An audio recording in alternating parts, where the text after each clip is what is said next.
dünyada saadet dalınca gezme, öldü kapına geleceğim bir gün.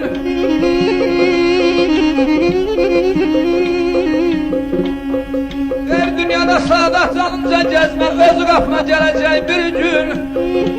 Zamanadan şayet etmem, senin talehin güleceğim bir gün.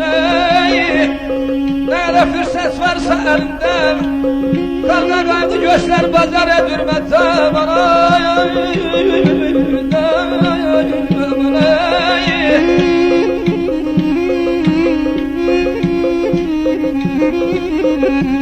Ne kadar fırsat varsa elimden, karga kaydı göçler bazar edürmez. Her kimki çalışır etsin hayalat, o da öz payına çatacağım bir gün. Ay bana bana ay bana.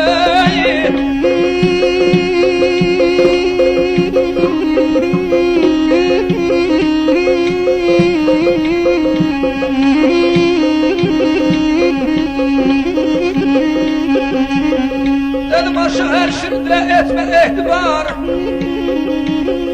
aşık her şirindile etme ehtibar. Vaktin azdır yaxşı dost axtarayamam.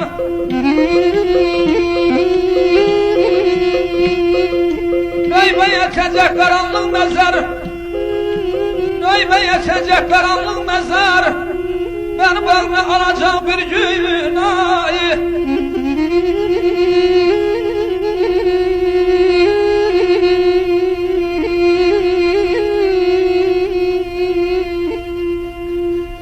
Ömür eniş çok şükür yola benzer, şair de alim de nadem de gedir. Bize nimet veren torpaq altına milyon milyon insan bir anda gelir. Onun kanında adalete bak, mezarda her sese yandırma çırak.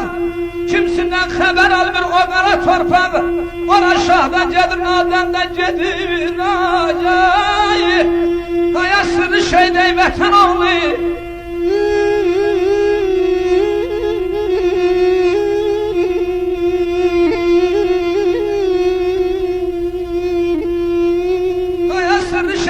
vətən oğlu, vaxtıcan aşın gözləri doldu.